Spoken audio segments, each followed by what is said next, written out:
Picture this. You've spent 18 months planning your dream wedding. Every detail meticulously chosen. Every vendor carefully vetted. Every dollar accounted for down to the last cent. You're 26 years old, and this is supposed to be the most magical day of your life. Then, 3 weeks before your wedding, your phone rings with the call that changes everything. That's exactly what happened to Ivy Saige Thompson, and what followed was a journey that would test her resolve, challenge her relationships, and ultimately reveal strengths she never knew she possessed. Before we jump back in, tell us where you're tuning in from, and if this story touches you, make sure you're subscribed, because tomorrow I've saved something extra special for you. Ivy Saige Thompson had always been a planner. Even as a child growing up in suburban Denver, Colorado, she'd organize elaborate tea parties for her stuffed animals, complete with handwritten invitations and carefully arranged place settings. Her mother, Patricia, used to joke that Ivy could coordinate a space shuttle launch if given the opportunity. So when it came time to plan her wedding to Marcus Chen, her college sweetheart of 4 years, Ivy approached it with the same methodical precision that had earned her a promotion to senior marketing coordinator at Pinnacle Communications before her 26th birthday. The engagement had been everything she'd dreamed of. Marcus had proposed during their anniversary dinner at Chez Laurent, the upscale French restaurant where they'd had their first official date. He'd hidden the ring in a dessert soufflé, a detail that made Ivy laugh because Marcus was usually so practical, so unromantic in his gestures. But that night, with the soft candlelight reflecting off the vintage engagement ring that had belonged to his grandmother, everything felt perfect. 18 months, Ivy had declared the next morning over coffee, already pulling out her laptop and opening a fresh spreadsheet. That's how long we have to plan the perfect wedding. Marcus had smiled, that patient smile he reserved for when Ivy's organizational tendencies kicked into overdrive. Whatever makes you happy, babe. Just remember, it's about us getting married, not about throwing the perfect party. But for Ivy, it was about both. She'd grown up watching her older sister Emma's wedding disaster, a rushed affair planned in 3 months that resulted in wilted flowers, a DJ who played the wrong music, and a cake that collapsed during the reception. Emma had laughed it off, claiming it made for better stories, but Ivy had made a mental note that her wedding would be different. It would be flawless. The venue search alone took 3 months. Ivy visited 27 locations across Colorado, from rustic mountain lodges to elegant ballrooms in downtown Denver. She created detailed comparison charts, factoring in everything from acoustics to lighting to parking availability. Marcus dutifully accompanied her to the top 5 contenders, nodding appropriately and asking practical questions about catering restrictions and setup times. It was at Willowbrook Estate, a restored Victorian mansion in Golden, that Ivy finally found the one. The moment she walked through the grand entrance with its soaring ceilings and crystal chandeliers, she knew. The main ballroom could accommodate their 150 guests comfortably, with French doors that opened onto manicured gardens perfect for cocktail hour. The bridal suite upstairs was spacious and filled with natural light, ideal for getting ready photos. Even the staff seemed exceptional, led by Amanda Rodriguez, the venue coordinator, who answered every one of Ivy's extensive questions with professional enthusiasm. "This is it," Ivy whispered to Marcus as they stood on the terrace overlooking the garden. "This is where we're getting married." The price tag was steep, $12,000 for the venue rental alone, but Ivy had saved diligently since college. Between her savings account and the generous contribution from both sets of parents, their wedding budget sat at a comfortable $35,000. It seemed like plenty for the elegant but not extravagant celebration she envisioned. That was before the details started adding up. The catering estimate came in higher than expected when Ivy discovered that the basic package didn't include several items she had assumed were standard: linens, centerpieces, and upgraded bar service. The photographer she had fallen in love with required a deposit that was double what she had budgeted. The florist explained that peonies, Ivy's dream flowers, were out of season for their October wedding date time, and the alternatives that would achieve the same look were significantly more expensive. "We can scale back," Marcus suggested gently one evening as Ivy sat surrounded by vendor contracts and budget spreadsheets, a calculator in one hand and a highlighter in the other. "We can invite fewer people or choose a different photographer or—" "No," Ivy's voice was firm. "We're not scaling back. This is our wedding, Marcus. We get one chance to do this right." She picked up extra freelance projects, working evenings and weekends to boost their wedding fund. She negotiated payment plans with vendors, carefully timing deposits to align with her paychecks. When her maid of honor, her best friend since high school, Jessica Martinez, suggested having the bachelorette party at a spa in Aspen, Ivy agreed, despite the added expense. When Marcus's groomsmen proposed a bachelor party weekend in Las Vegas, she encouraged him to go, even though it meant dipping into their emergency fund. Every decision felt like an investment in their future happiness. The upgraded wedding cake with hand-piped sugar flowers, worth it for the photos that would hang in their home for decades.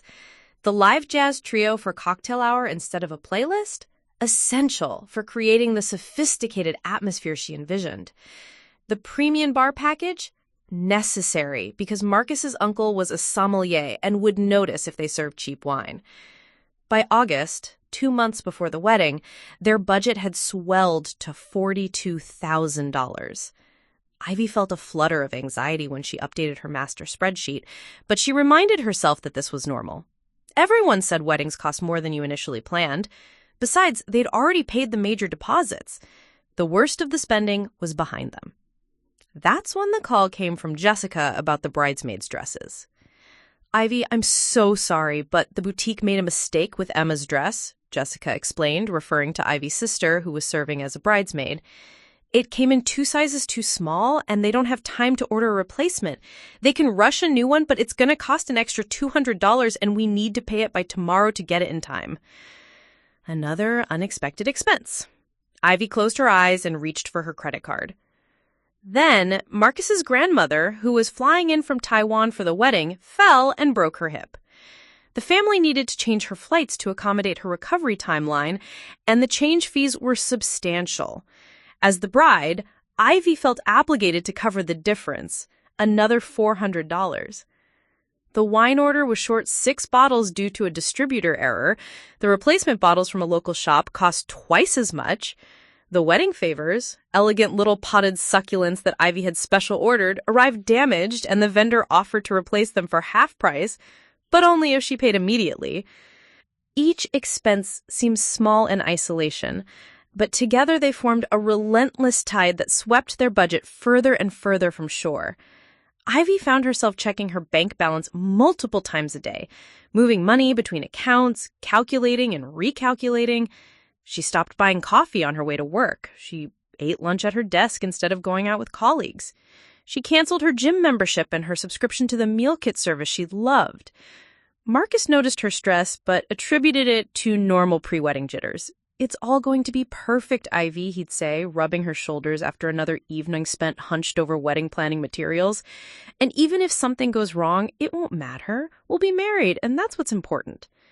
But Ivy couldn't shake the feeling that everything mattered. Every detail was a thread in the tapestry she was weaving, and if even one thread was wrong, the whole picture would be ruined.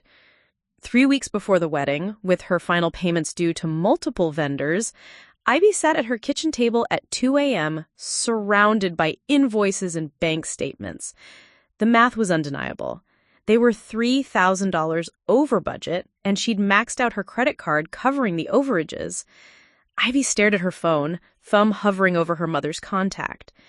Patricia would help.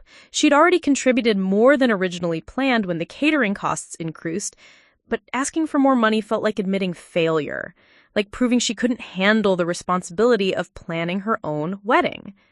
Instead, Ivy made a different decision.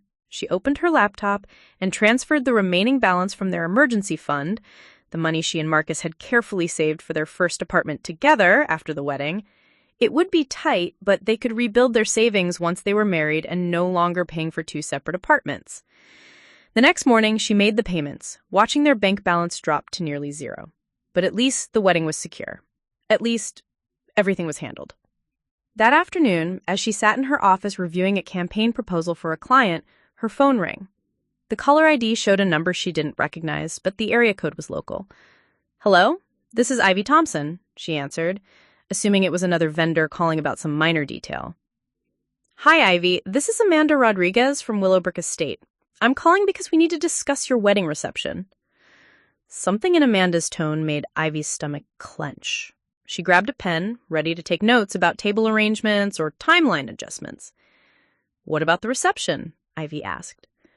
There was a pause, and in that silence, Ivy felt her perfectly planned world begin to shift beneath her feet. "Ivy, I'm really sorry to have to tell you this, but we're going to have to cancel your wedding reception."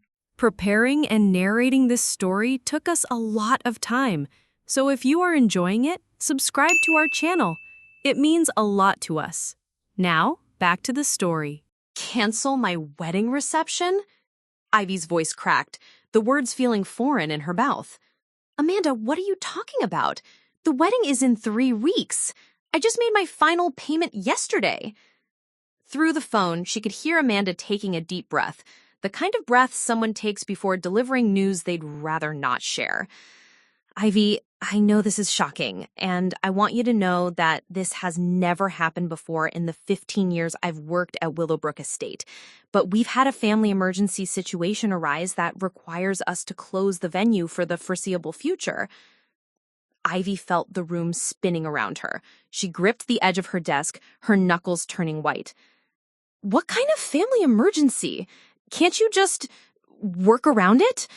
Maybe use a different room or—" The owner's father-in-law had a massive stroke 3 days ago. He's been living in the carriage house on the property, and now he needs round-the-clock care. The family has decided to convert the main house into a medical facility temporarily. We simply can't host events while there are medical personnel and equipment throughout the building. The logical part of Ivy's brain understood. Of course, a family medical emergency took precedence over a wedding reception. But the part of her that had spent 18 months planning every detail, that had sacrificed her emergency fund and maxed out her credit card, that had dreamed of walking down the aisle toward Marcus in that beautiful ballroom, that part of her wasn't ready to be logical. "But you can't just cancel," Ivy said, her voice rising despite her efforts to stay calm. "I have contracts. I have deposits. I have 150 people expecting to attend my wedding reception in 3 weeks. I completely understand your frustration, and I want to make this right. We're prepared to refund your entire payment, of course, and I've already started reaching out to other venues in the area to see what's available. I know it's short notice, but—" "Other venues?"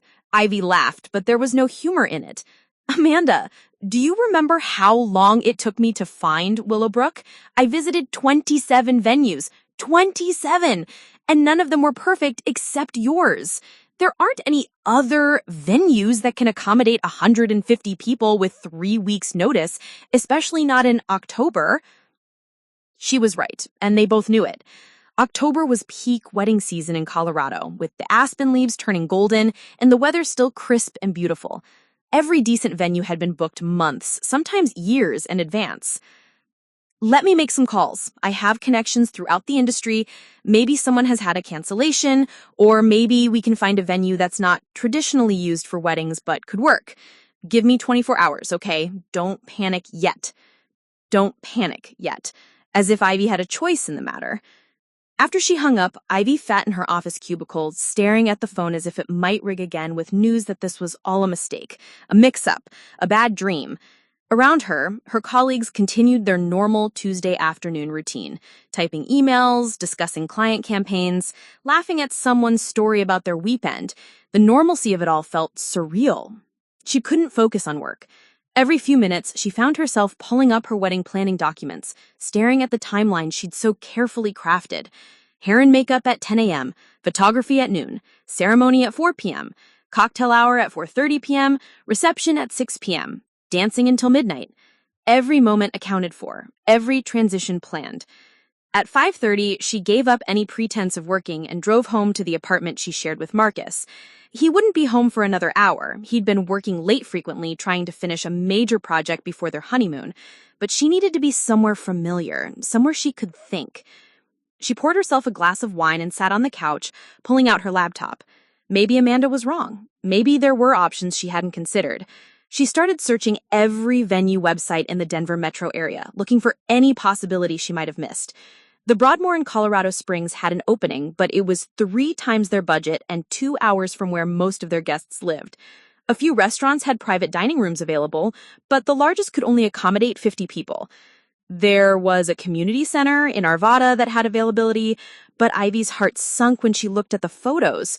Fluorescent lighting, beige walls, folding chairs. It looked more like a place for a high school reunion than a wedding reception. When Marcus walked through the door at 7 p.m., he found Ivy surrounded by printouts, her laptop open to venue after venue, her notebook filled with phone numbers and capacity limits and increasingly desperate notes.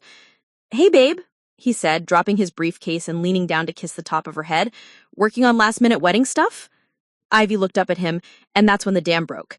The tears she'd been holding back all afternoon came flooding out, along with the whole story. Amanda's call, the medical emergency, the impossible task of finding a new venue with 3 weeks' notice.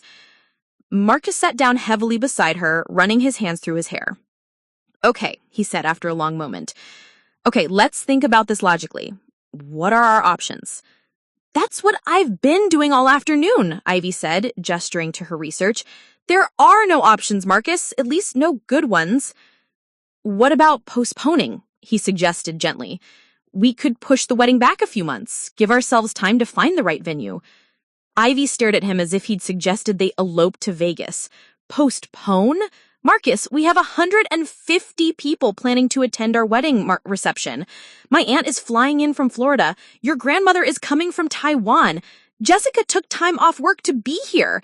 The vendors are all booked. We'd lose deposits on everything." "But if we can't find a venue, we'll find a venue," Ivy said firmly.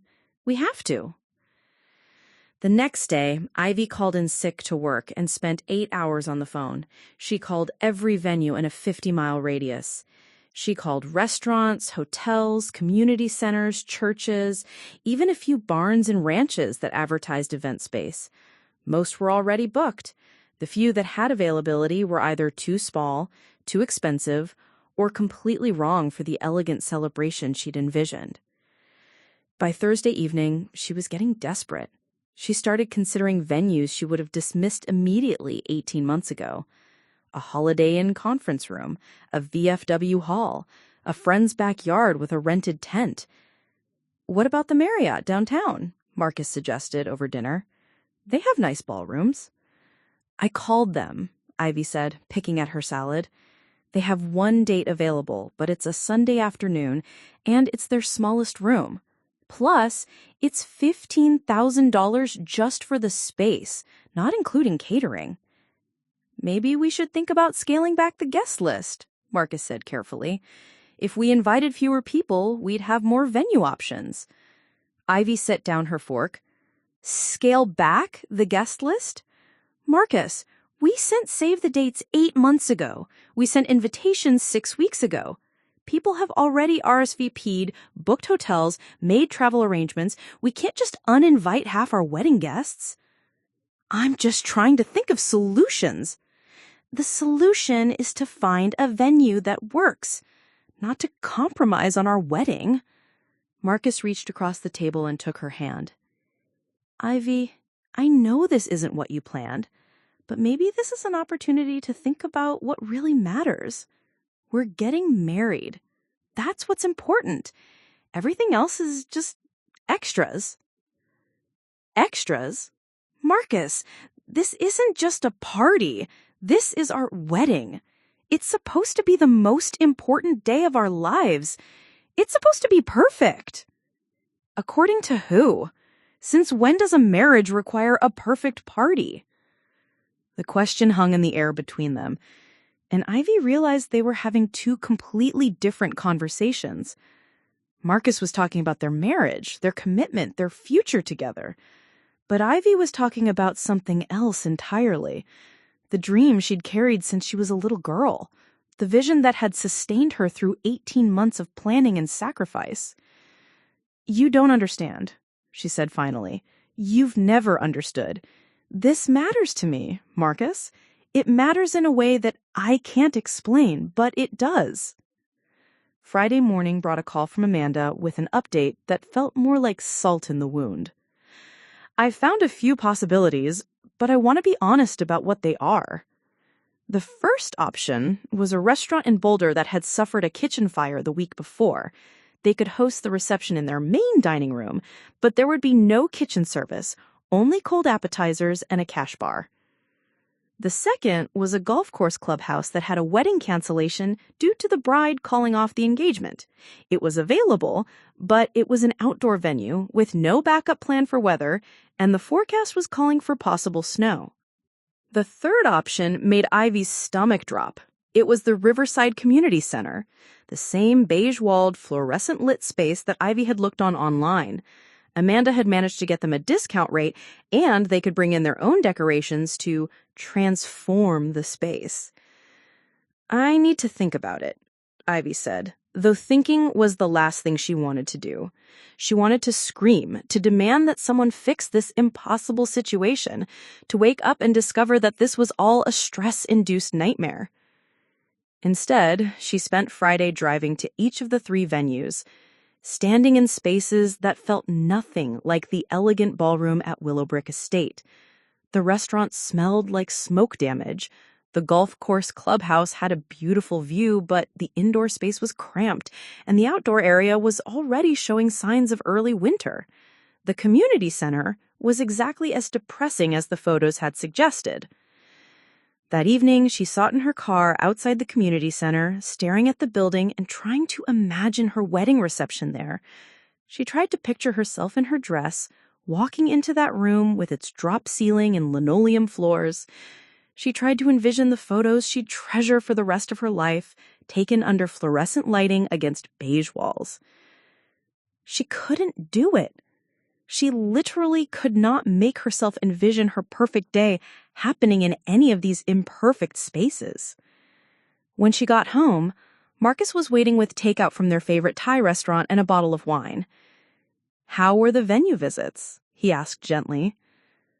Ivy looked at him, this man she loved, this man who was willing to marry her in a community center or a damaged restaurant or under a tent in a snowstorm. And she felt a complicated mix of love and frustration. He was being supportive and flexible and understanding, everything a good partner should be. But why did she feel so alone? She started, then stopped. How could she explain that none of these venues felt like places where dreams came true? How could she tell him that the thought of having their reception in any of these spaces made her feel like she was settling for less than she'd always believed she deserved? They were realistic options. She said finally, "We need to make a decision by Monday." But as they ate their pad thai and discussed the practical considerations of each venue, cost, capacity, logistics, Ivy felt something hardening inside her chest. A resistance that she couldn't quite name, but that felt as solid and immovable as a stone. She wasn't ready to compromise. Not yet. Not when there had to be another way. The breakthrough came at 11:47 p.m. on Sunday night, when Ivy was lying in bed, unable to sleep, scrolling through social media and torturing herself by looking at other people's perfect weddings. A sponsored ad popped up on her Instagram feed, something she normally would have scrolled past without a second glance. But this one caught her attention because it featured a photo of a bride standing in what looked like a fairy tale setting, surrounded by twinkling lights and flowing fabric. The ad was for Enchanted Events by Luna, a company that specialized in transforming impossible spaces into dream weddings. Ivy sat up in bed, careful not to wake Marcus, and clicked through to their website. What she found there made her heart race. This wasn't just another wedding planner or decorator. Luna Martinez was what the industry called a miracle worker, Someone who could take a warehouse, a park pavilion, or even an empty field and turn it into something magical. Her portfolio showed transformations that seemed impossible. An airplane hangar turned into a romantic garden, a high school gymnasium that looked like a palace ballroom, a parking garage converted into an industrial chic celebration space. But it was the testimonials that really caught Ivy's attention. Bride after bride describing last-minute disasters, venues closing, natural disasters, vendor cancellations, and how Luna had swooped in to save the day. One bride wrote, "Luna didn't just save my wedding, she gave me something more beautiful than I had ever imagined." Ivy looked at the clock. It was almost midnight, but she couldn't wait. She filled out the emergency consultation form on Luna's website, typing frantically about her situation. She included her phone number with a note, "Please call anytime, day or night. I'm desperate." Her phone rang at 6:23 a.m. "Is this Ivy Thompson?" The voice was warm, but no nonsense, with a slight accent that Ivy couldn't quite place. "This is Luna Martinez. I got your message, and honey, we need to talk." Ivy had been awake since 5 a.m., too anxious to sleep. "Luna, thank you so much for calling. I don't know if you can help me, but—" "Stop right there," Luna interrupted. "I've been doing this for 12 years, and I've never met a wedding disaster I couldn't fix. But I need you to understand something before we go any further. What I do isn't cheap, and it isn't easy, and it requires complete trust from my clients. Are you prepared for that?" Something in Luna's tone made Ivy sit up straighter. This wasn't just the desperate scrambling she'd been doing all week.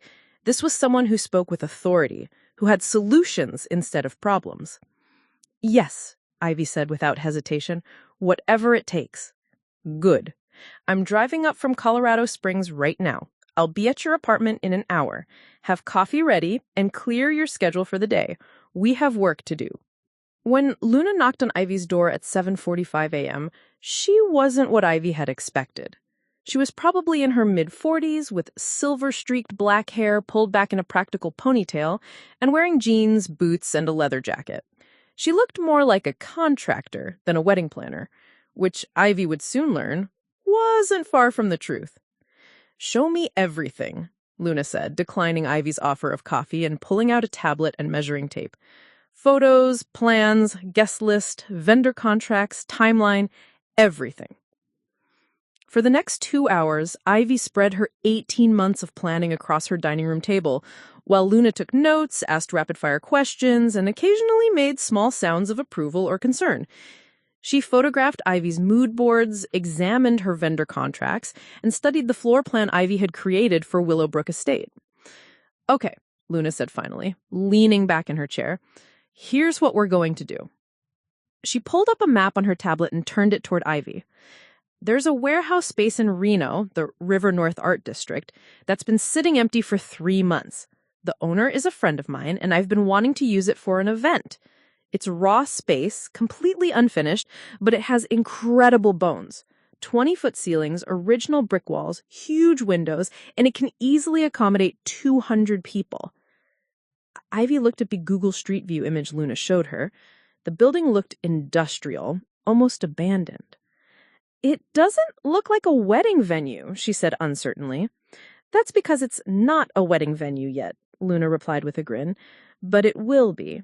I'm envisioning something like urban enchantment. We'll bring in chandeliers, lots of them, hanging at different heights to create layers of light, flowing white fabric draped from the ceiling beams to soften the industrial feel. Long farm tables instead of round ones with cascading greenery and thousands of candles. String lights everywhere. Not the cheap kind, but the kind that look like stars."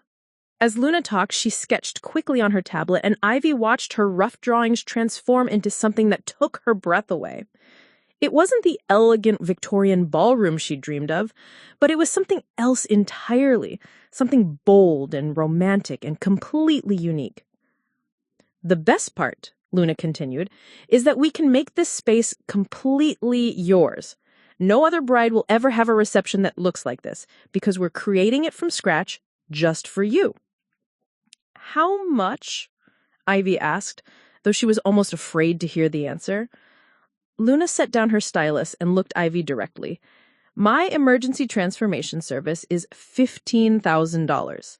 That covers design, coordination, setup, breakdown, and all the rentals, tables, chairs, linens, lighting, decor, everything except food and flowers. Your catering and floral vendors can work in this space, no problem. Ivy felt her heart sink. $15,000. Money she didn't have, on top of all the payments she'd already made. I don't know if I can afford that. We've already spent our entire budget, and I maxed out my credit card last week. Can you afford not to have a wedding reception? Luna asked gently. Because from what you've told me, that's your alternative. Ivy thought about the community center with its fluorescent lights, the restaurant with smoke damage, the golf course with no backup plan for weather. Luna was right. Those weren't really alternatives. They were just ways of having a wedding while giving up on her dreams. What if she started and stopped? The idea that was forming in her mind was crazy, completely irresponsible. What if what? Luna prompted. What if I took out a personal loan? The words came out in a rush. I have good credit, and I could probably qualify for a loan that would cover your fee, plus give us some cushion for any other unexpected costs. Luna studied her for a long moment. Ivy, I need to ask you something, and I want you to really think about your answer. Why is this so important to you? Why is having the perfect wedding reception worth going into debt for? Ivy had been asked variations of this question all week, by Marcus, by her mother, by Jessica, by her own inner voice of reason. But something about the way Luna asked it felt different. Not judgmental, just genuinely curious.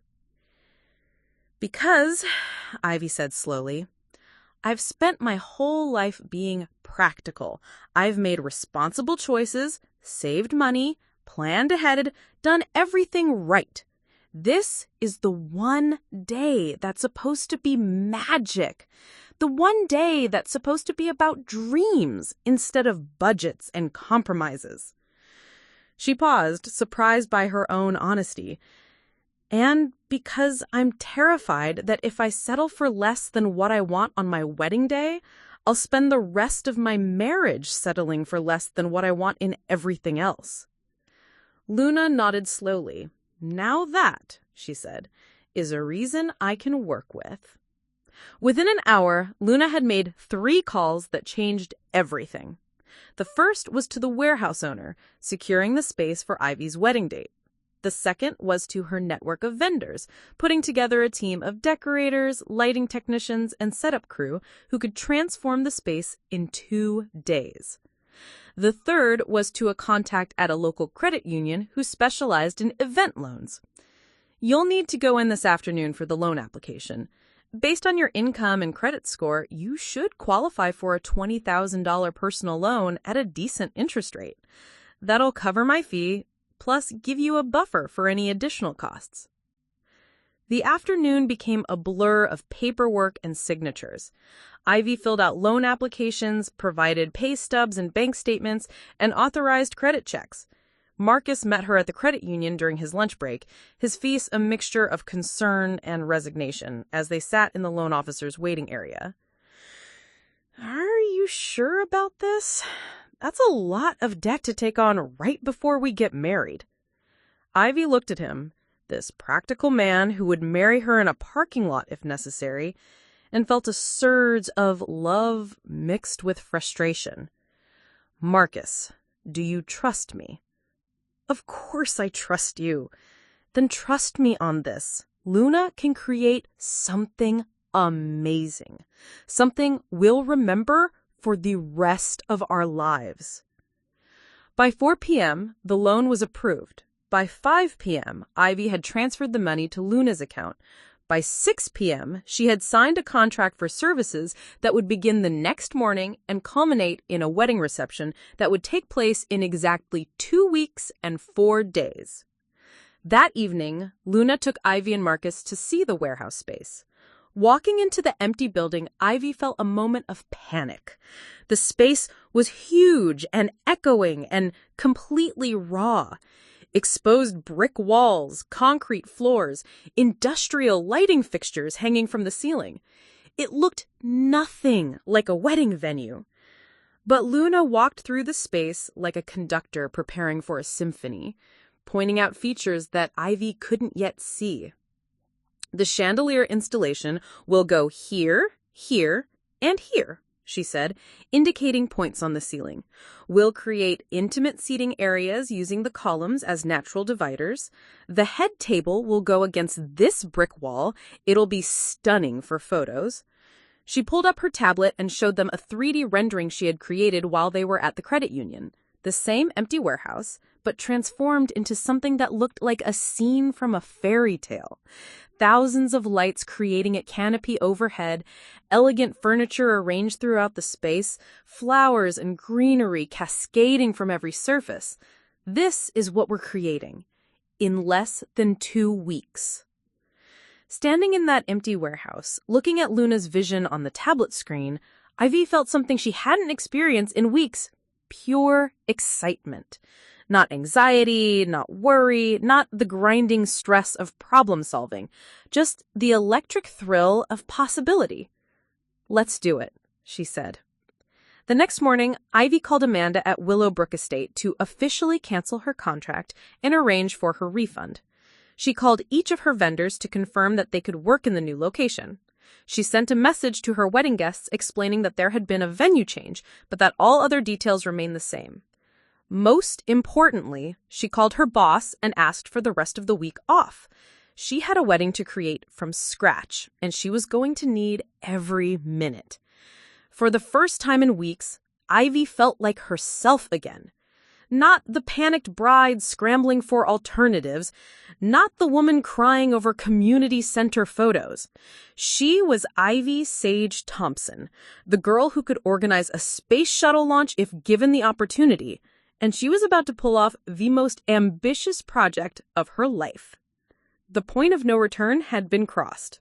There was no going back now. The first morning of transformation began at 6 a.m. with the sound of power tools and Luna's voice cutting through the warehouse space like a drill sergeant commanding her troops. Ivy arrived with coffee and donuts for the crew, expecting to find Luna directing operations from the sidelines. Instead, she found her new wedding planner crouched on the concrete floor, wearing safety goggles and wielding a circular saw like she'd been born with it in her hands. "Ivy," Luna called out over the noise. "Perfect timing. Grab those work gloves from my toolkit. We're building risers for the chandelier installations." This wasn't what Ivy had expected when she'd hired a wedding coordinator. She'd envisioned someone with a clipboard and a headset, making phone calls and checking items off lists. She hadn't imagined herself spending her week off from work learning to operate a drill press and measure lumber. But as Luna explained each step of the process, Ivy began to understand that this was how miracles were made. Not through magic, but through expertise, hard work, and an almost obsessive attention to detail that rivaled her own. Most event planners work with venues that are already finished, Luna explained as they marked measurements on wooden beams. They arrange furniture and hang decorations. But transformation work means we're building the venue itself. Every light fixture, every draping point, every structural element has to be installed by hand. The crew Luna had assembled was unlike any wedding team Ivy had ever imagined. There was Miguel, a lighting technician who'd worked on Broadway productions before moving to Denver. Sarah, a floral designer who specialized in large-scale installations and spent her off-seasons working on movie sets. James, a carpenter who usually built custom furniture, but moonlighted creating temporary structures for events. And Alina, a fabric artist who could make yards of tulle and chiffon look like clouds suspended in midair. Each of them worked with the focused intensity of someone building something that mattered, and Ivy found herself caught up in their energy. By noon on the first day, she'd learned to operate a nail gun, mastered the art of measuring twice and cutting once, and discovered muscles in her arms she'd forgotten existed. "This is harder than my regular job," she confessed to Luna during their lunch break, nursing a blister on her palm from gripping the drill too tightly. "Everything worth doing is harder than it looks," Luna replied, unwrapping a sandwich while studying the warehouse layout. "But look around. Look what we've accomplished in 6 hours. Ivy looked and was amazed to see that the empty warehouse was already beginning to transform. A grid of support cables had been installed across the ceiling, creating anchor points for the chandelier system. Wooden platforms had been built at strategic locations, providing elevated surfaces for floral arrangements and accent lighting. The concrete floor had been mapped out with tape, marking where each table would sit and how guests would flow through the space. It was still rough and industrial, but Ivy could begin to see the bones of Luna's vision taking shape. The second day brought new challenges and new skills. Ivy learned the difference between uplighting and downlighting, between ambient illumination and task lighting. She discovered that hanging a chandelier safely required understanding physics, weight distribution, stress points, safety factors. She found out that the art of draping fabric wasn't just about making things look pretty, but about creating sightlines and acoustics and psychological comfort zones. Wedding planning isn't just about making things beautiful, Elena explained as she taught Ivy to create swooping fabric panels. It's about understanding how people move through space, how lighting affects mood, how color psychology works. Every choice we make influences how your guests will feel and behave. This revelation fascinated Ivy. She thought she was hiring Luna to make her reception look good, but she was learning that transformation work was actually a complex blend of interior design, engineering, psychology, and theater production. By Wednesday, Ivy was dreaming in measurements and wait lists. She found herself thinking like a project manager, anticipating problems before they arose, and developing contingency plans. When a shipment of specialty bulbs arrived damaged, she immediately knew which local supplier might have replacements. When Miguel realized they needed additional power distribution for the lighting grid, she was already researching electrical contractors who could work on short notice. "You're getting good at this," Luna observed as Ivy coordinated delivery schedules with 3 different vendors while simultaneously helping Sarah construct elevated platforms for the floral installations. "Have you ever thought about changing careers?" The question caught Ivy off guard. She'd been so focused on learning each new skill, solving each immediate problem, that she hadn't stopped to consider how much she was enjoying the work itself. Her regular job in marketing felt abstract by comparison, creating campaigns for products she didn't particularly care about, measuring success in metrics that didn't translate to anything tangible. But this work had immediate, visible results. Every hour of effort created something that hadn't existed before. "I never thought I'd like getting my hands dirty," Ivy admitted, looking down at her work clothes, which were covered in sawdust and fabric dye. "But there's something satisfying about building something real." "That's because you're a maker," Luna said. "Some people are consumers, some people are managers, and some people are makers. Makers need to create things with their hands to feel fulfilled. The corporate world doesn't always give makers enough opportunities to make." That evening, Marcus stopped by the warehouse to see the progress. He'd been supportive, but skeptical about the whole transformation project, clearly thinking that Ivy had gotten in over her head. But when he walked into the space and saw the intricate lighting grid, the partially completed fabric installations, and the carefully planned layout, his expression shifted to something closer to awe. "Ivy, this is incredible," he said, running his hand along one of the wooden support structures she'd helped build. "I had no idea. I mean, I knew you were organized, but this is like engineering." "Luna taught me," Ivy said, but she felt a flush of pride at his amazement. "Turns out I'm pretty good with power tools." Marcus wandered through the space, examining the work with the careful attention he usually reserved for software architecture problems. "This lighting system is seriously complex," he said, looking up at the grid of cables and junction boxes. "How are you controlling all of this?" "DMX board," Ivy replied, surprising herself with how naturally the technical language came. "Miguel is programming different lighting scenes for different parts of the reception. We'll have warm, intimate lighting during dinner, then brighter, more energetic lighting for dancing." She walked him through the plans, explaining how the fabric draping would create acoustic zones, how the elevated platforms would provide visual interest and photo opportunities, how the careful placement of each table would encourage mingling while maintaining sightlines to the dance floor. Marcus listened with growing amazement. "When did you learn all of this?" "This week. Turns out when you're building something from scratch, you learn fast. Thursday brought the arrival of the chandeliers, and with them, the most technically challenging part of the installation. Each chandelier weighed over 200 pounds and had to be raised 20 feet into the air, positioned precisely, and secured with safety cables that could support 3 times their weight. Ivy found herself strapped into a safety harness, learning to operate the manual winch system that would raise each chandelier into position. The work required coordination between multiple people, someone operating the winch, someone guiding the chandelier to prevent it from swinging, someone on the ground monitoring the safety lines. "Trust your equipment," Miguel coached as Ivy tentatively operated the winch controls for the first time. "And trust your team. Everyone here knows what they're doing." It was terrifying and exhilarating at the same time. As the first chandelier rose slowly toward the ceiling, Ivy felt her heart racing with a combination of fear and excitement.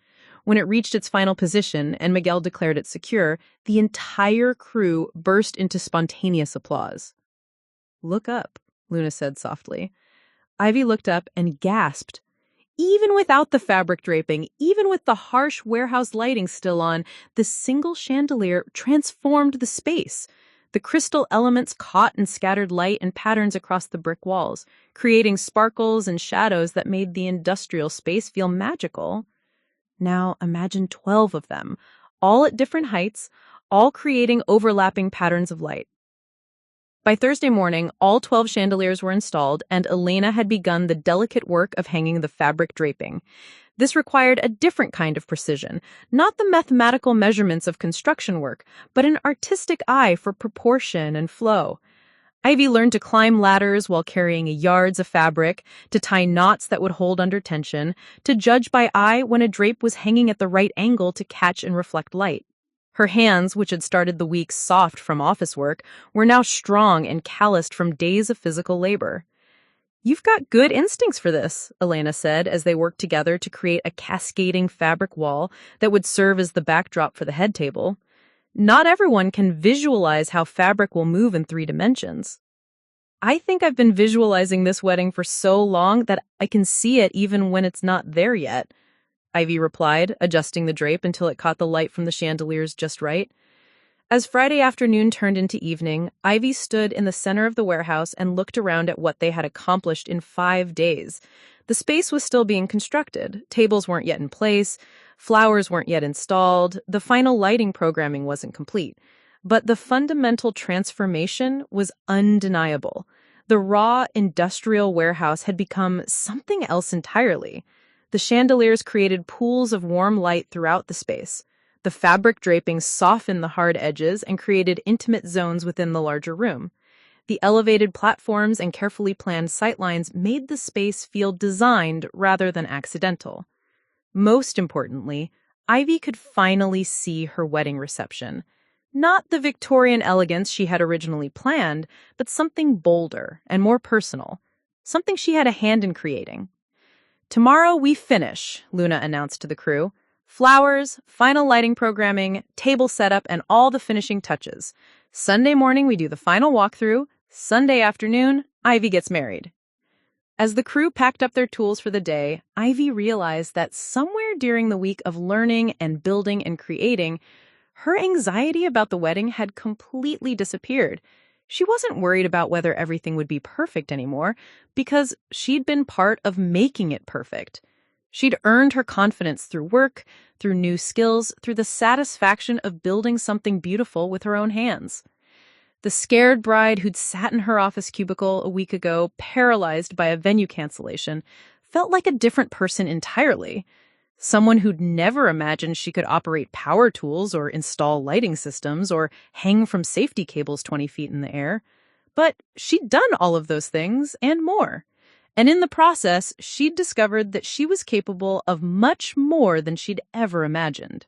Saturday morning arrived with the kind of October weather that makes Colorado famous. Crisp, clear skies and golden aspen leaves dancing in a gentle breeze. Ivy woke up feeling more confident than she had in weeks.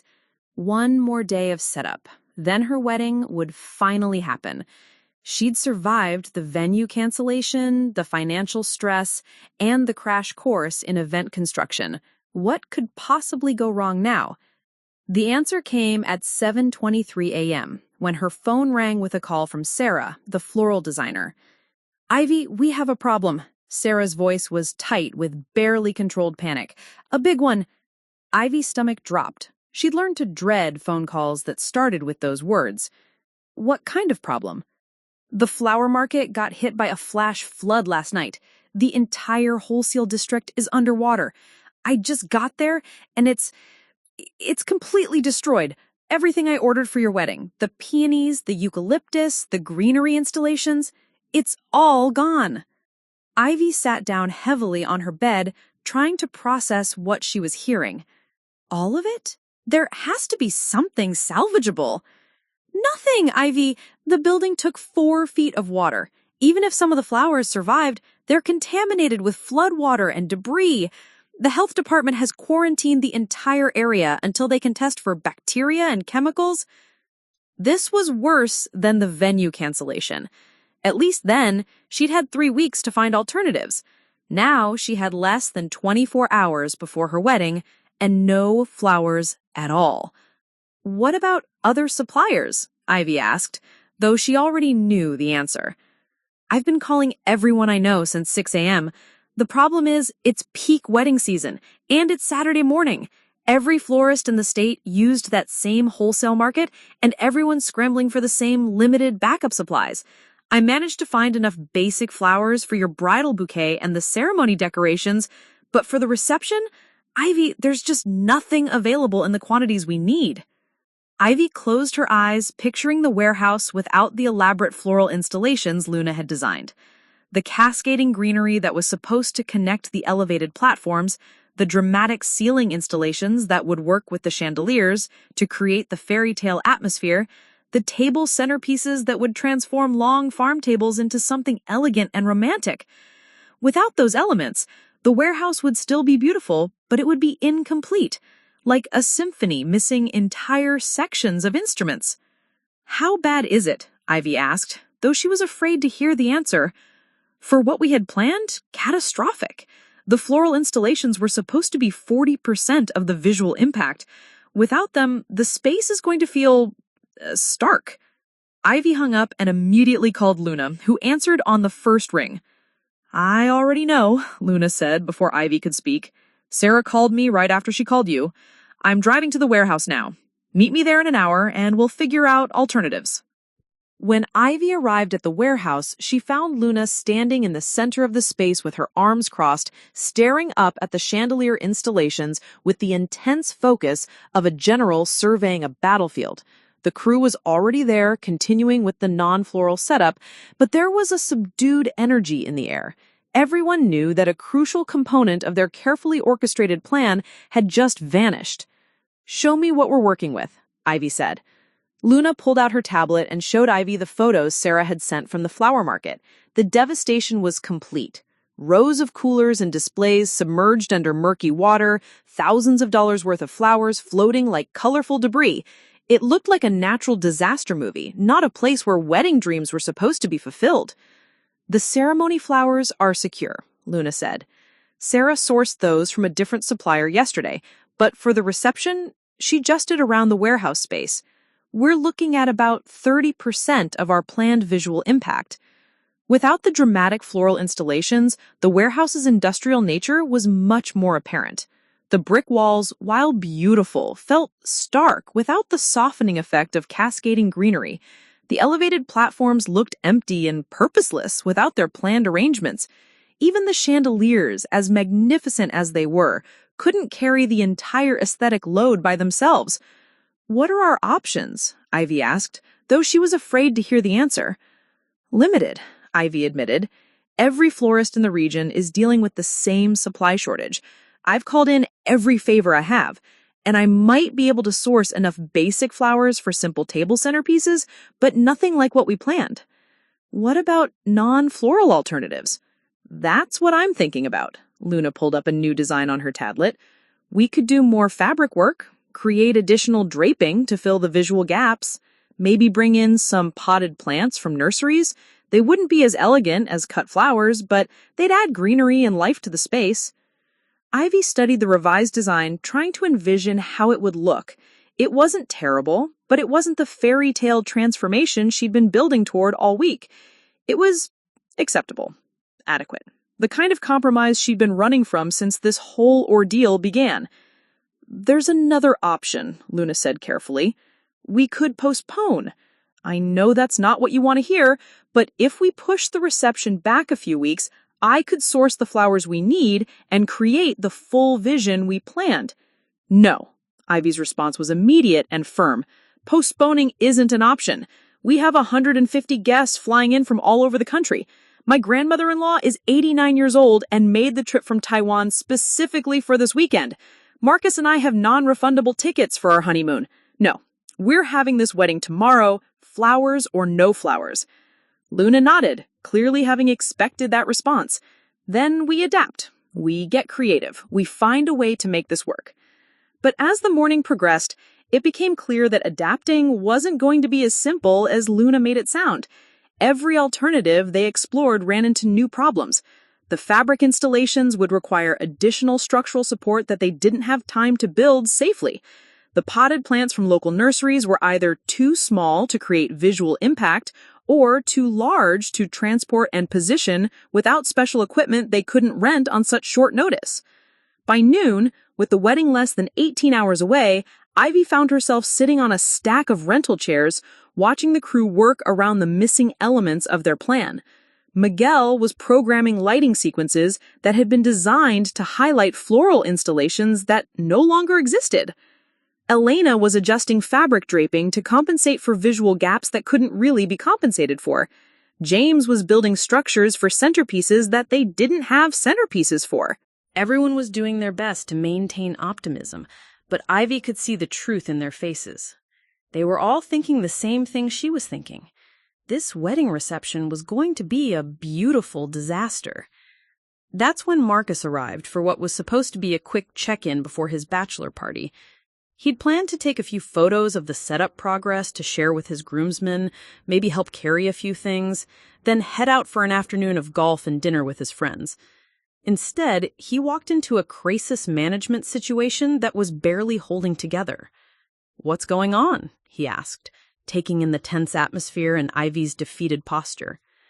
Ivy explained about the flood, the destroyed flowers, the impossible timeline for finding alternatives. As she talked, she watched Marcus's face shift from concern to something that looked almost like relief. "Is that all?" he said when she finished. "Is that all?" Ivy stared at him.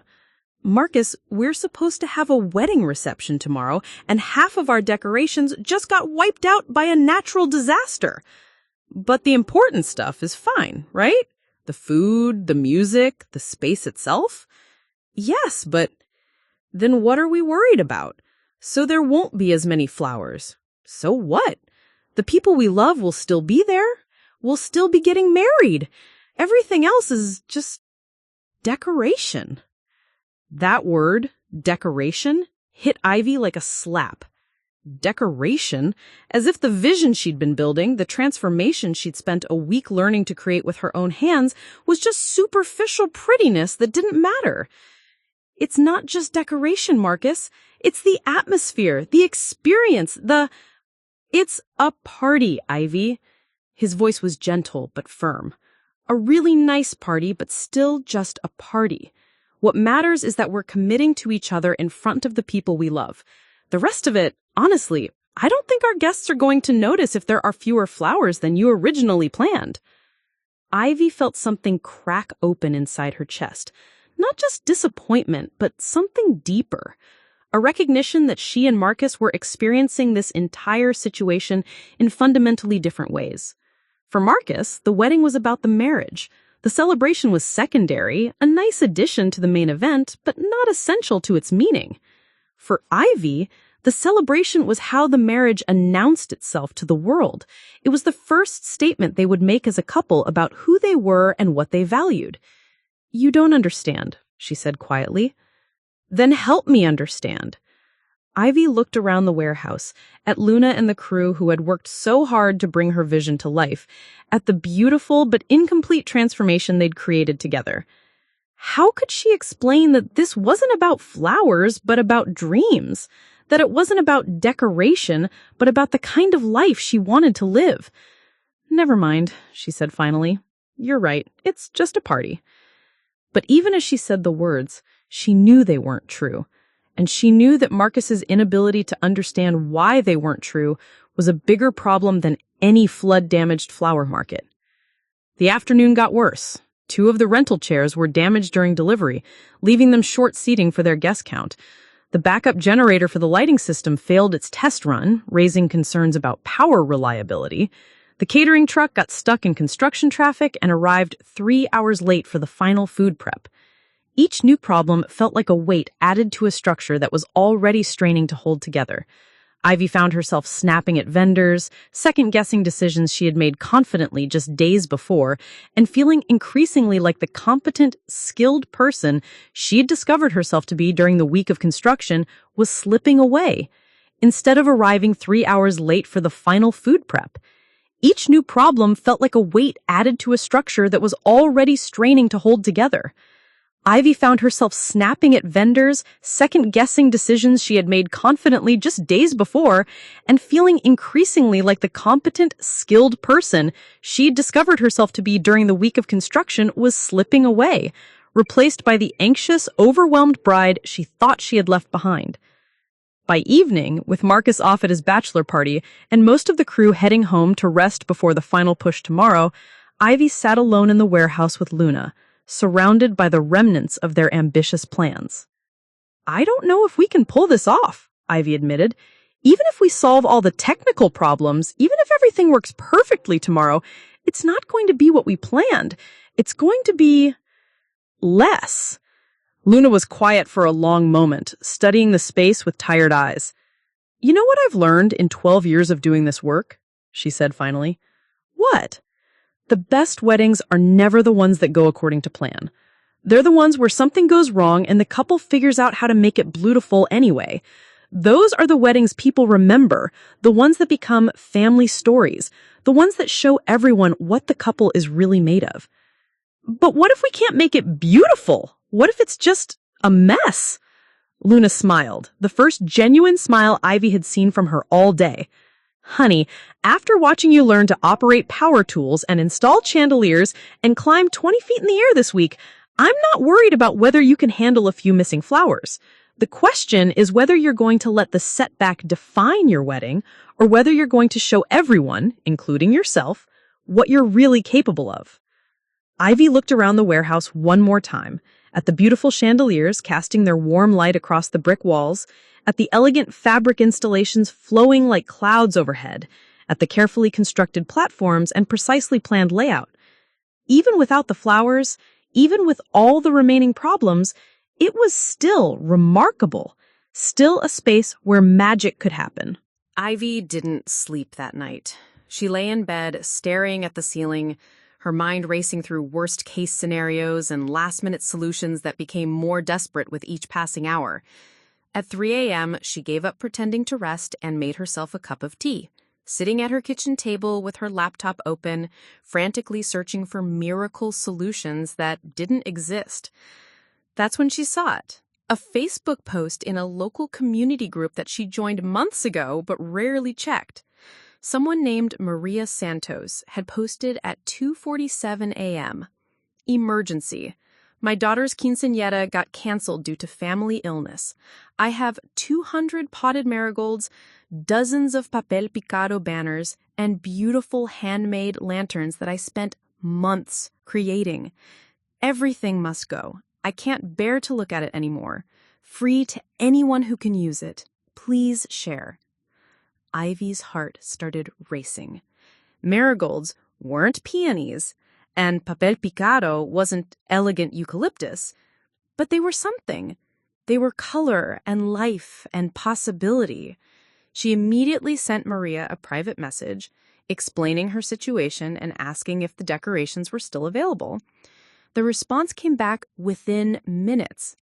"Oh, honey, I saw the news about the flower market flood. What a disaster.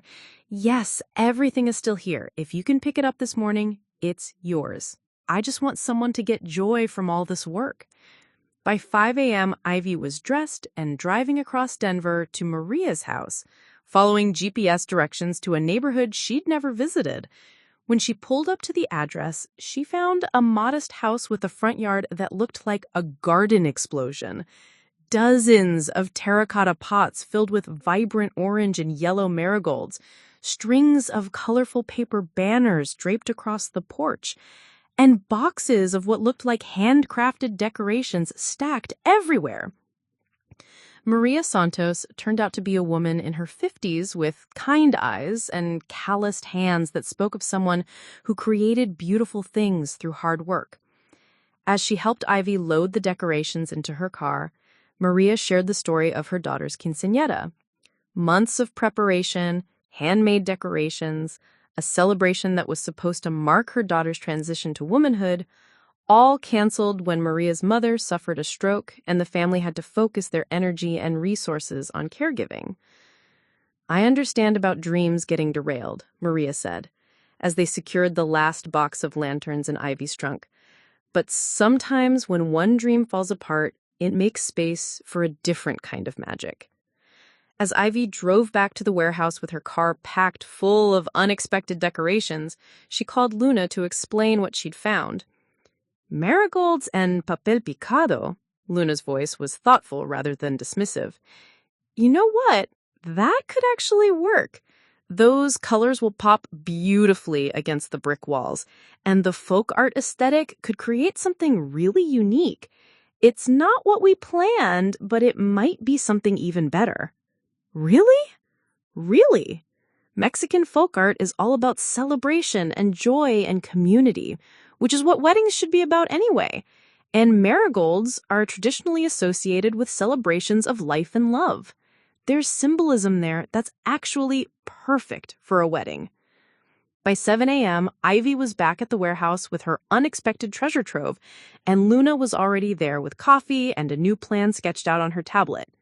Instead of fighting against the changed circumstances, she had redesigned the entire decorative scheme around the materials they actually had. We're going to create something called elevated folk art, Luna explained, showing Ivy the new vision. We'll use the marigolds in clusters at different heights, some on tables, some on the platforms, some hanging from the ceiling in macrame holders that Alina can weave this morning.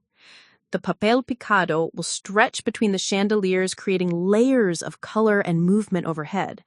And these lanterns, she held up one of Maria's handcrafted creations, a delicate paper and wire construction that glowed when lit from within. These are going to transform the entire lighting scheme. What Luna was describing sounded nothing like the elegant fairy tale Ivy had originally envisioned. But as she looked at the colorful decorations spread across the warehouse floor, something unexpected happened. Instead of disappointment, she felt excitement. This wasn't going to be a pale imitation of her original plan. It was going to be something entirely different and completely her own.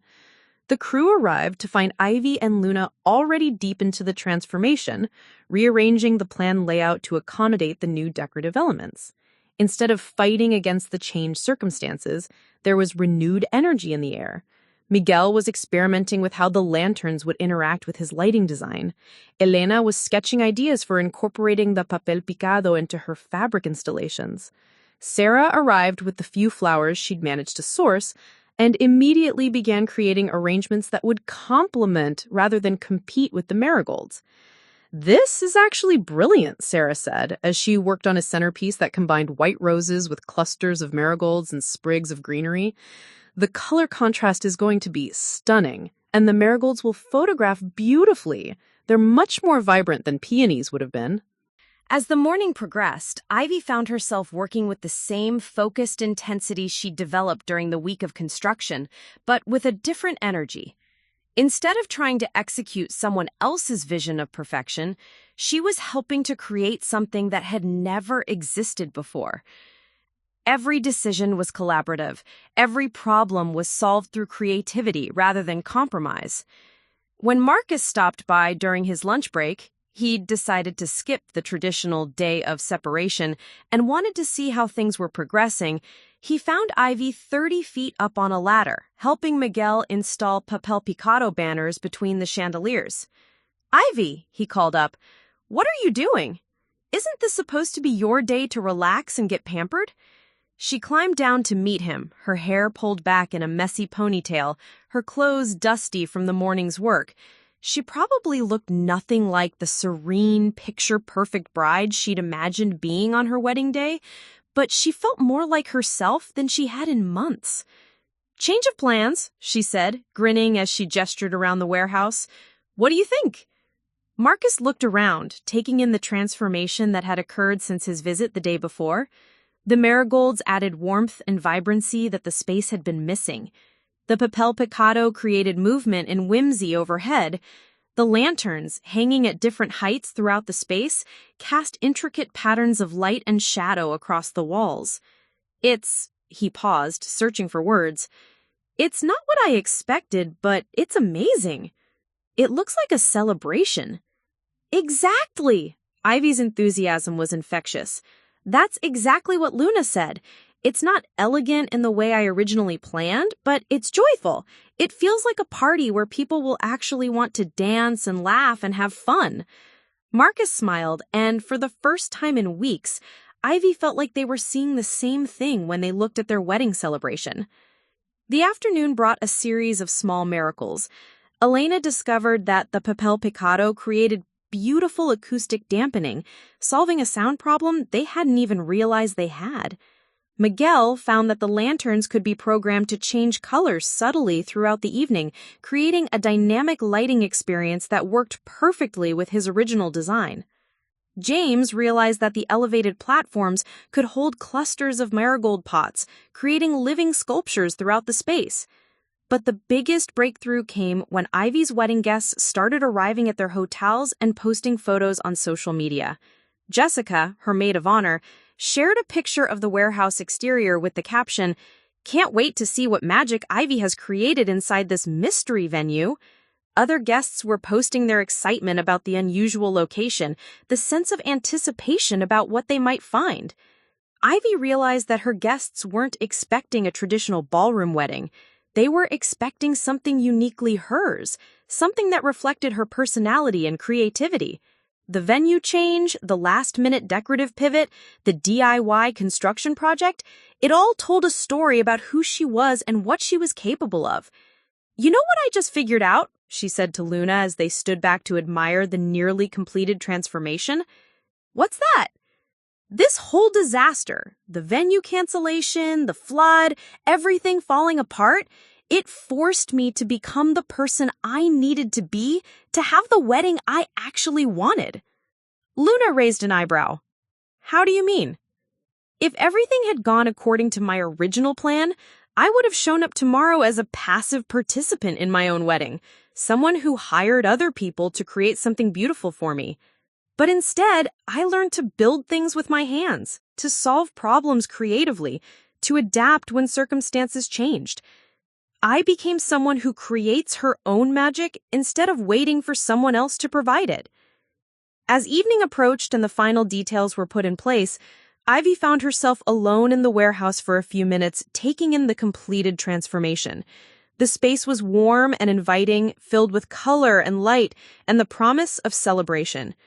It wasn't elegant in the way Willowbrook Estate would have been, but it was something else entirely. It was authentic, creative, resilient, and joyful. Most importantly, it was unquestionably hers. Her phone buzzed with a text from Marcus. "Can't wait to marry you tomorrow in the most amazing space ever created. I love you, and I love what you've built." For the first time since Amanda's devastating phone call 2 weeks ago, Ivy felt completely confident about her wedding. Not because everything was perfect, but because everything was exactly as it should be. Tomorrow, she would marry the man she loved in a space she had helped create with her own hands, surrounded by people who had watched her overcome every obstacle thrown in her path. The flowers might not be peonies, the venue might not be a Victorian mansion, but the love and creativity and determination that had gone into creating this celebration were more valuable than any perfect detail could have been. The breakthrough wasn't finding the right decorations or solving the logistical problems. The breakthrough was realizing that she had already become the bride she wanted to be, not because of the disasters, but because of them. Sunday morning arrived with an unexpected snowfall, not the heavy, wedding-ruining kind, but a light dusting that made Denver look like a snow globe. Ivy woke up at 5:30 a.m., not from anxiety this time, but from pure excitement. Today was the day everything they'd built would be tested. At the warehouse, Luna's crew was already in motion, executing the final setup with military precision. Tables were being positioned according to the carefully mapped layout, chair covers were being installed, the catering team had arrived early to begin food prep in the temporary kitchen they'd constructed in the warehouse's back corner. But at 7 a.m., just as Ivy arrived with coffee for the crew, her phone rang with what should have been the final crisis. It was the musicians, the jazz trio she'd hired to provide ceremony and cocktail hour music. "Ivy, I'm so sorry, but our bassist was in a car accident last night," the band leader, Tom Richardson, explained. "He's okay, just a broken wrist, but he can't play. We've been calling backup musicians all morning, but everyone's already booked. We can still perform as a duo, but it won't be the same sound we rehearsed." 2 weeks ago, this call would have sent Ivy into a spiral of panic and desperate problem-solving. But standing in the warehouse she'd helped build, surrounded by the creative solutions that had brought her wedding to life, she felt something different. Calm confidence. "Tom, what if we tried something completely different? What if, instead of trying to replace what you lost, we enhanced what you have?" "I'm not sure I follow." Ivy looked around the warehouse, her mind racing with possibilities. "What if we involved the guests, made the music interactive instead of just background? You could teach people simple percussion parts, get them clapping and singing along, turn the cocktail hour into a participatory experience instead of a performance." There was a pause on the other end of the line. "That's actually not a bad idea. We could do some call and response songs, maybe some folk tunes that people know. It would be more like a community celebration than a formal cocktail hour." "Exactly. And it fits perfectly with our aesthetic. We're doing elevated folk art. Why not elevated folk music to match?" After hanging up, Ivy realized she had just solved a crisis without stress, without compromise, and without settling for less than she wanted. She'd found a way to turn a limitation into an enhancement, just like she'd done with the marigolds and papel dicado. The morning continued with a series of final challenges that, 2 weeks ago, would have felt overwhelming, but now felt like puzzles to be solved. The rental company delivered the wrong size tablecloths, but Elena quickly showed the catering team how to fold and pin them to create a more interesting, layered look. The sound system developed a feedback issue, but Miguel adjusted the speaker positioning to work with the warehouse's acoustics rather than against them. The cake delivery truck got lost, but the extra time allowed the baker to make final decorative touches that elevated the simple design into something stunning. At 10 a.m., Ivy left the warehouse to begin getting ready, but not before taking one final walk through the space. The transformation was complete, and it was breathtaking.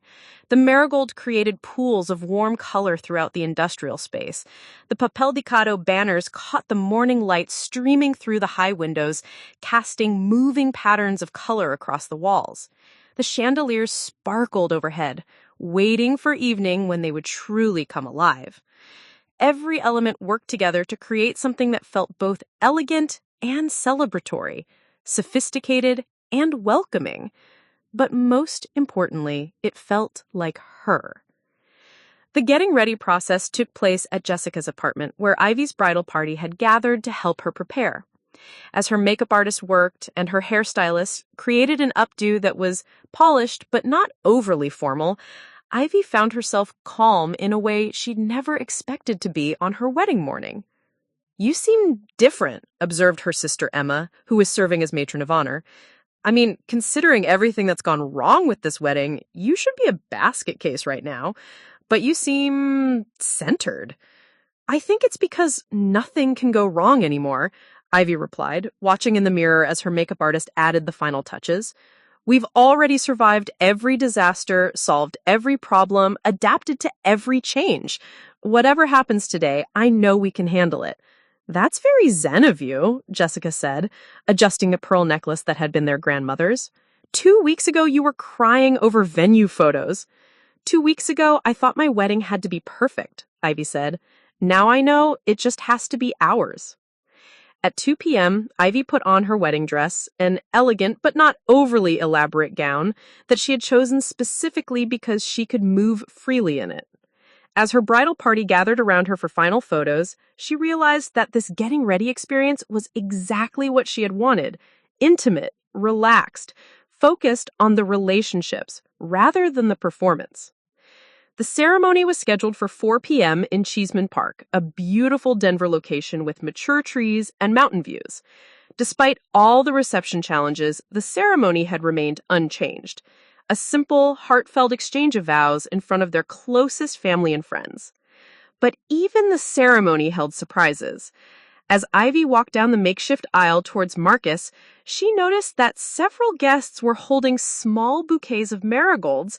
Apparently, Luna had distributed flowers from their reception stash so that the ceremony photos would coordinate with the evening's aesthetic.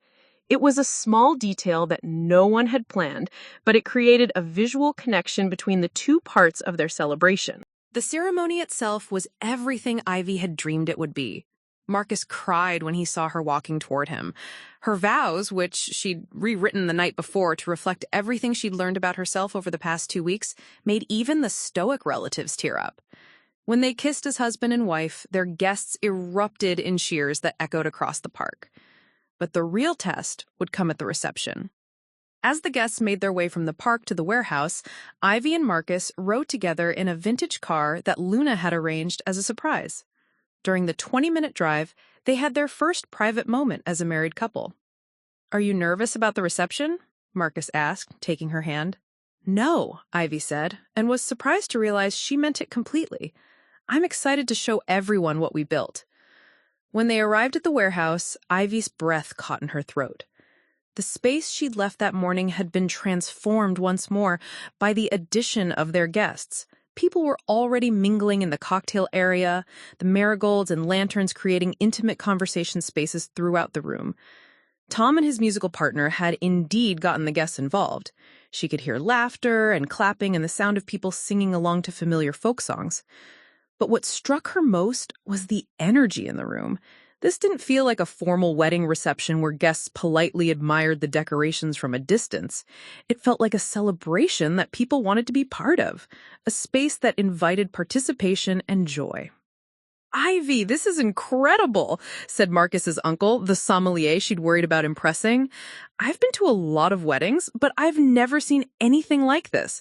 It feels like a festival, like a community celebration. How did you even think of this?" As the evening progressed, Ivy watched her guests experience the space she'd helped create. Children were running between the elevated platforms, using them as jungle gyms. Older relatives were gathered around the marigold displays, sharing stories about their own wedding celebrations. Young cousins were learning to dance together on the spacious floor that the warehouse layout had made possible. During dinner, the acoustic design that Elena had created with the papel picado worked perfectly. Guests could have intimate conversations at their tables while still feeling connected to the larger celebration. The lanterns, programmed to slowly shift colors throughout the evening, created an ever-changing ambiance that kept the space feeling dynamic and alive. But the moment that tested everything they'd built came during the father-daughter dance. As Ivy danced with her father to a song they'd chosen months ago, a sudden gust of wind from the loading dock doors caused several of the papel picado banners to come loose from their moorings. For a split second, Ivy felt the old panic rising. Something was going wrong. Something needed to be fixed. But instead of disaster, what happened next was magic. The colorful paper banners floated down through the chandelier light, creating a shower of moving color around the dancing couple. Guests gasped and then burst into applause, pulling out their phones to capture the unexpected beauty of the moment. Marcus appeared at Ivy's side as the song ended, and together they watched the papel picado settle gently across the dance floor like colorful snow. "That was either a disaster or the most beautiful thing ever," he said. "Both," Ivy replied, laughing as she picked up a piece of the paper banner, "and that's exactly what makes it perfect." The rest of the evening unfolded with the kind of organic joy that can't be planned or purchased. Guests danced under the chandeliers and colorful paper, toasted with wine that tasted better because they were drinking it in such an unexpected place, and created memories that none of them would ever forget. As midnight approached and the celebration began to wind down, Ivy found herself standing with Luna in the same spot where they'd first envisioned this transformation. "So," Luna said, surveying the successful celebration around them, "any regrets?" Ivy looked around the warehouse, at the guests still dancing, at the marigolds still bright despite hours of celebration, at the evidence of everything they'd built and survived and created together. "Just one," she said. "What's that?" "I wish I could do it all over again." 6 months later, Ivy Thompson Chen stood in another empty warehouse space. But this time, she wasn't panicking. She was planning. The Seattle warehouse was smaller than the Denver space where her wedding had taken place, but it had the same raw potential, the same industrial bones that could be transformed into something magical. "What do you think?" asked Rebecca Martinez, a bride-to-be who had found Ivy through an Instagram post that had gone viral after her wedding. "Can you work with this space?" Ivy walked through the concrete and brick interior, her trained eye now automatically cataloging load-bearing points for chandelier installations, acoustic considerations for fabric draping, and traffic flow patterns for guest experience. What 6 months ago would have looked like an impossible challenge now looked like an exciting opportunity. "Absolutely," Ivy said, pulling out her tablet to start sketching preliminary designs. "I'm seeing elevated garden party meets urban sophistication. We can create floating greenery installations from the ceiling beams, use bistro lighting to warm up the industrial feel, and build modular lounge areas that your guests can reconfigure throughout the evening." The transformation of Ivy's life had been as dramatic as any warehouse renovation. 3 weeks after her wedding, she'd given notice at Pinnacle Communications. 2 weeks after that, she'd filed paperwork to start Resilient Events, a company specializing in last-minute wedding rescues and venue transformations. Within a month, she had her first client, a bride whose outdoor venue had been canceled due to wildfire smoke. Within 3 months, she had a waiting list. But the business success, while gratifying, wasn't the most important change in her life. The most important change was how she saw herself and what she believed she was capable of. "I never would have imagined I could do this kind of work," Ivy told Rebecca as they discussed timeline and budget in the warehouse's makeshift office space. "Before my wedding disaster, I thought I was just good at spreadsheets and marketing campaigns. I had no idea I could build things, design spaces, solve complex logistical problems under pressure." "What changed?" asked Rebecca. "I stopped waiting for other people to create the life I wanted and started creating it myself." The conversation was interrupted by Ivy's phone buzzing with a text from Marcus. "How's the Seattle consultation going? Dinner reservations at 7 if you're free?" Ivy smiled, typing back, "Going great. See you at 7. Love you." Their marriage had deepened in ways she hadn't expected. The man who had been willing to marry her in a community center had also been eager to support her career pivot into event design.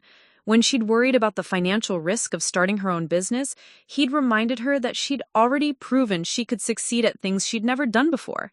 When she doubted her abilities during those first nerve-wracking client consultations, he'd pointed out that she'd managed to pull off a miracle wedding with 2 weeks' notice and a flood-damaged flower market. But more than his support, what had strengthened their relationship was that Ivy had finally become the person Marcus had always seen her as, someone who created solutions instead of just identifying problems, someone who turned obstacles into opportunities, someone who built beautiful things with her hands and her imagination. The success of resilient events had also led to unexpected connections and opportunities. Luna Martinez had become both a mentor and a collaborator, referring clients who needed full-scale venue transformations. Sarah, the floral designer, now worked exclusively with Ivy's events, specializing in non-traditional arrangements that incorporated everything from succulents to paper flowers to living moss installations. Even Miguel, Elena, and James had formed an unofficial crew that worked on Ivy's most ambitious projects. The network effect, Luna had explained over coffee the week before. When you do good work that makes people happy, those people tell other people, and those people become your advocates. Your wedding guests have become your best marketing team. It was true. At least half of Ivy's clients had been referred by people who attended her wedding, guests who remembered the joy and creativity of that evening and wanted something similar for their own celebrations. The viral Instagram post that had launched her business had originally been shared by Marcus's college roommate, who captioned his photo of the papel picado moment with, "This is what happens when brilliant people refuse to settle for ordinary." But beyond the business metrics and social media attention, what mattered most to Ivy was the knowledge that she was helping other couples avoid the desperation she'd felt during those dark weeks before her wedding. Every consultation, every successful transformation, every grateful thank you note from a couple who'd thought their celebration was ruined felt like a small victory against the forces of disappointment and compromise. I get calls from brides who are in exactly the situation I was in, Ivy explained to Rebecca as they concluded their warehouse walkthrough.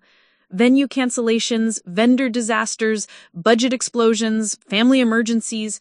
They're calling me because they don't know what else to do, because everything they planned has fallen apart. And you can fix it? I can't fix their original plan, but I can help them create something better, something that's actually theirs, instead of something they copied from a magazine or Pinterest board. The drive back to Denver gave Ivy time to think about how dramatically her life had changed in such a short time.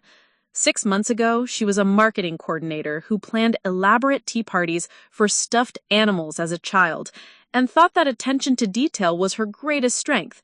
Now she was a business owner who could operate power tools, install complex lighting systems, and transform impossible spaces into dream venues. But the external changes were nothing compared to the internal ones. She no longer needed other people's validation to feel confident about her choices. She no longer waited for perfect conditions before taking action. She no longer saw obstacles as proof that she should give up, but as opportunities to get creative. Most importantly, she'd learned that resilience wasn't just about bouncing back from disasters. It was about using those disasters to become someone stronger, more capable, more authentic than she'd been before. That evening, over dinner at the restaurant where Marcus had proposed 2 years earlier, they talked about the future in ways they never had before. "I've been thinking about expanding into corporate events," Ivy said. "Companies are realizing that the same creativity that goes into transforming wedding venues can be applied to transforming office spaces, conference centers, product launches." "That makes sense," Marcus agreed. "Your skill set is really about spatial problem solving and experience design. That applies to a lot more than just weddings." "And I want to start teaching," Ivy continued. "Not just event design, but the mindset stuff. How to see possibilities instead of limitations. How to turn disasters into opportunities." Marcus reached across the table and took her hand. "You know what I love most about watching you do this work?" "What?" "You're not just helping people plan better parties. You're helping them discover what they're capable of when everything goes wrong. You're teaching people that they're stronger than they think they are." It was true. In the months since starting Resilient Events, Ivy had worked with brides who'd learned to negotiate like diplomats when dealing with difficult vendors, grooms who'd discovered hidden talents for carpentry when building custom ceremony arches, and entire wedding parties who'd bonded over late-night DIY sessions that turned potential disasters into unforgettable memories. The wedding industry sells people this idea that their celebration has to be perfect to be meaningful. But what I've learned is that the imperfect weddings are often the most meaningful ones. They're the ones where the couple has to show who they really are, what they're really made of. Like ours, Marcus said. Like ours. As they walked home through downtown Denver, past the warehouse district where their own transformation had taken place, Ivy felt the deep satisfaction that comes from knowing you're living the life you're supposed to be living, not the life you'd originally planned, but the life that emerged when you refused to settle for less than what was possible.